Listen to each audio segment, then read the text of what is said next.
ದಿನಸಿ ದರಕ್ಕೆ ಮಾರಾಟ ಮಾಡ್ತಿದ್ದಾರೆ. ಅದಕ್ಕೆ ಲಿಂಕ್ ಕೊಡ್ತಾ ಇದ್ದಾರೆ ಅಂತ ನಿನ್ನೆ ನೈಟ್ ನಮಗೆ ಕಂಪ್ಲೇಂಟ್ಸ್ ಬಂತು ಲೋಕಲಲ್ಲಿ ಇಲ್ಲಿ ರೈತರೇನಿದ್ದಾರೋ ಅವ್ರ ಕಡೆಯಿಂದ. ನಾಳೆ ನಾವು ಸ್ಪಾಟ್ ಇನ್ಸ್ಪೆಕ್ಷನ್ಗೆ ಬರ್ತೀವಿ ಅಂತೇಳಿ ಇಮಿಡಿಯೇಟಾಗಿ ನಾವು ಇಲ್ಲಿಗೆ ಬಂದ್ವಿ. ಬೆಳಗ್ಗೆ ತಕ್ಷಣ ಬರೋಕ್ಕಾಗಲಿಲ್ಲ, ಆಫೀಸಲ್ಲಿ ಕೆಲಸ ಇದ್ದ ಕಾರಣದಿಂದ ಮಧ್ಯಾಹ್ನಕ್ಕೆ ನಾವು ಇಲ್ಲಿ ವಿಸಿಟ್ ಬಂದ್ವಿ. ಬಂದಾಗ ಇಲ್ಲಿ ನಾವು ನಮ್ಮ ಎಸೆನ್ಷಿಯಲ್ ಕಮಾಡಿಟೀಸ್ ಆ್ಯಕ್ಟ್ ಆಗಿರ್ಬೋದು, ಫರ್ಟಿಲೈಸರ್ ಕಂಟ್ರೋಲ್ ಆಗಿರ್ಬೋದು, ಅದ್ರ ಪ್ರಕಾರ ನಮಗೆ ಕೆಲವೊಂದು ಕ್ಲಾಸಸ್ ಇರುತ್ತೆ. ಅದರಂತೆ ನಾವು ಇಲ್ಲೆಲ್ಲ ಅಂಗಡಿನಲ್ಲಿ ಪರಿಶೀಲನೆ ಮಾಡಿದಾಗ ಸುಮಾರು ಕ್ಲಾಸಸ್ ಇಲ್ಲಿ ವೈಲೇಷನ್ಸ್ ಆಗಿದ್ದಾವೆ. ಮೊದಲನೇದಾಗಿ ರೇಟ್ ಎದ್ದು ಕಾರಣಕ್ಕೆ ಅವರು ಬರೀಬೇಕಿತ್ತು, ಬರೆದಿಲ್ಲ.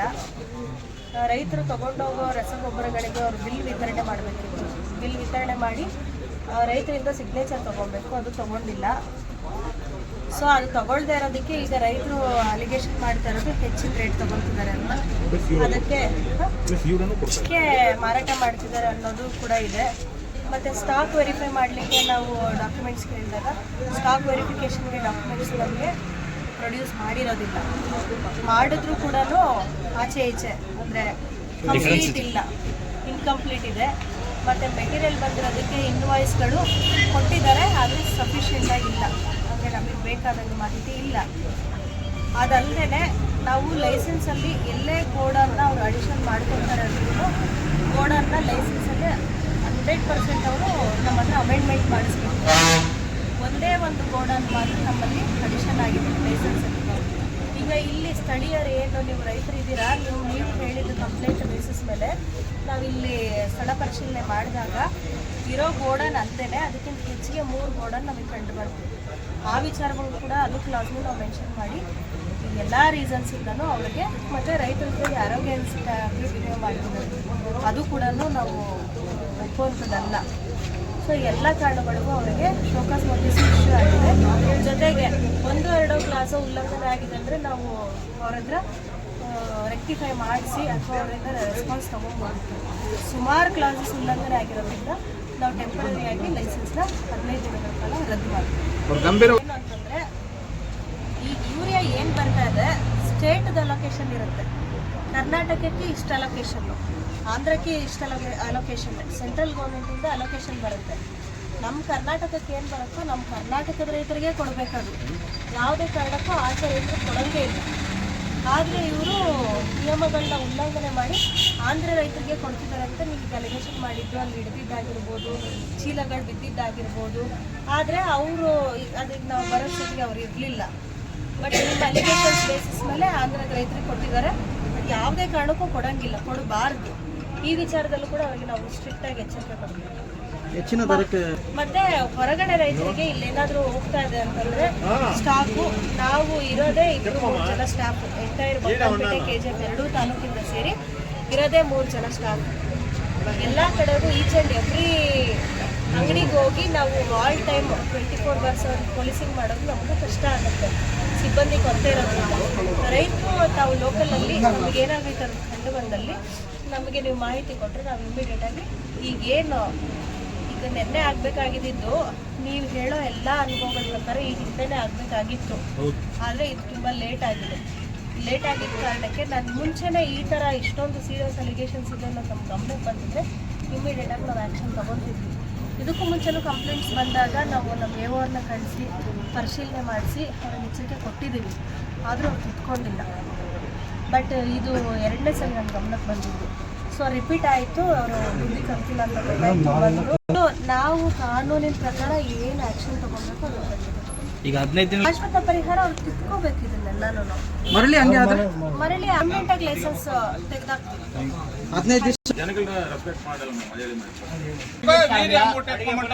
కాంప్లెక్స్ ఎత్తుకోమంటారు. అదేమన్నా రూల్స్ ఉంటే ఈడ బోర్డు వేయమను, బోర్డు వేసి దాని సార్ రేట్ ఎవరికి తెలియదు, రేట్ ఎవరికి తెలియదు. బిల్ వేయమను. అడిగే వాళ్ళకి 7కి ఫోన్ చేసిస్తే ఎంత వేసిస్తారో 300 రూపాయలు మూట. అడుక్కున్నా ఉంటే 350 ఈ లోకల్ వాళ్ళకి. ఇంకా ఎవరైనా ఆంధ్ర వాళ్ళు వచ్చారు 400 రూపాయలు, 40 మూటలు కౌంట్ వేసి పంపిస్తాడు. పెద్ద పెద్ద నాయకులకి ఆటోలో వాళ్ళే 10 మూటలు వేసి పంపించేస్తారు, వాళ్ళే కడుతారు. పేదవాళ్ళే ఇట్లా ముసలి వాళ్ళు పాడు ఉంటే బోర్డు వేయమని చెప్పు. బోర్డు ఒక మూట తీసుకుంటే ఒక మూట వీరియా తీసుకుంటే ఒక మూట కాంప్లెక్స్ తీసుకోమంటా ఉన్నారు. అంత మాత్రమో ఏమన్నా రూల్స్ ఏమైనా ఉంటే పేపర్ మిత్యమని చెప్పో బోర్డు వేసేది. బోర్డు వేయాలా ఇట్లే అమ్మాలని చెప్పేసి ఇంతే అమ్మాలని చెప్పేసి రూల్స్ పేపర్లో రాసి బోర్డు వేయాలా ఇక్కడ అంగిడితో బోర్డు వేయాలా ఇస్తే ఆ రూల్స్ ప్రకారంగా తీసుకోపోతారు అంత రైతులు. 400 రూపాయలు అమ్ముతారు, 400 రూపాయలు కావాలంటా ఉన్నారు, 400 రూపాయలు ఇచ్చే కయ్యేలే బోర్డు వేయమని ఏం రేటు ఉంటే ఆ రేటు బోర్డు వేస్తే తీసుకుపోతారు.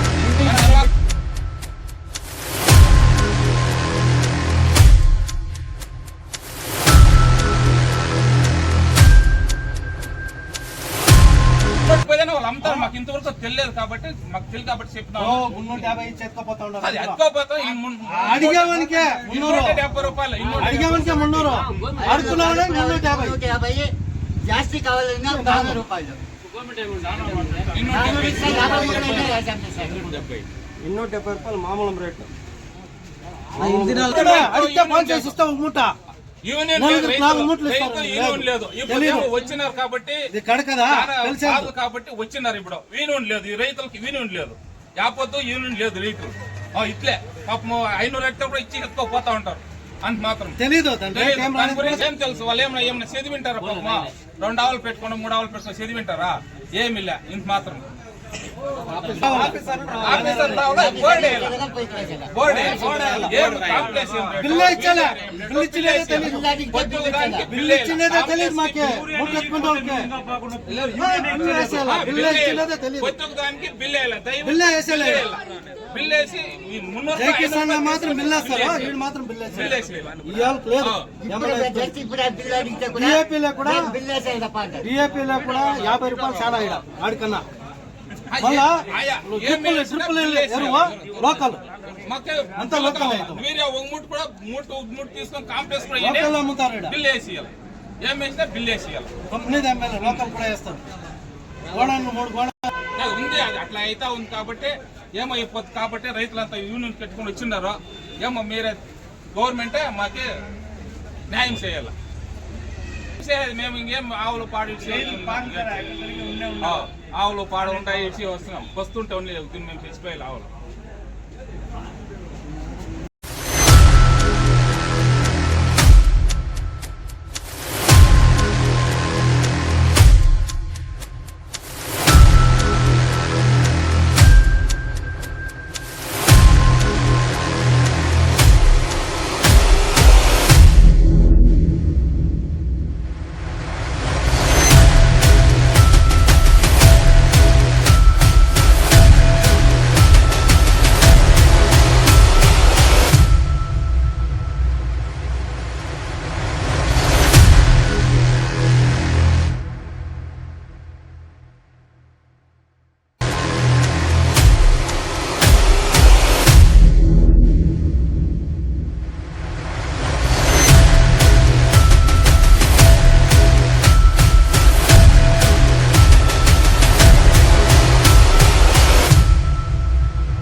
ಆಂಧ್ರವ್ರಿಗೆ ಮಾತ್ರ ಕೊಡ್ತಾರೆ, ಅದು ಅದ್ರ ಜೊತೆ ಕಾಂಪ್ಲೆಕ್ಸ್ ತಗೊಂಡು ಮಾತ್ರನೇ ಕೊಡೋದು. 19ನೇ ತಾರೀಕು ಎಷ್ಟು ಹೇಳಿದ್ರು ರೇಟ್? 100 ರೂಪಾಯಿ ಹೇಳಿದ್ದು, 300 ರೂಪಾಯಿ ಕಲ್ಸಿದಾಗ ಕೊಟ್ಟಿಲ್ಲ, 400 ರೂಪಾಯಿ ಕೊಟ್ಟೆ ನಾನು.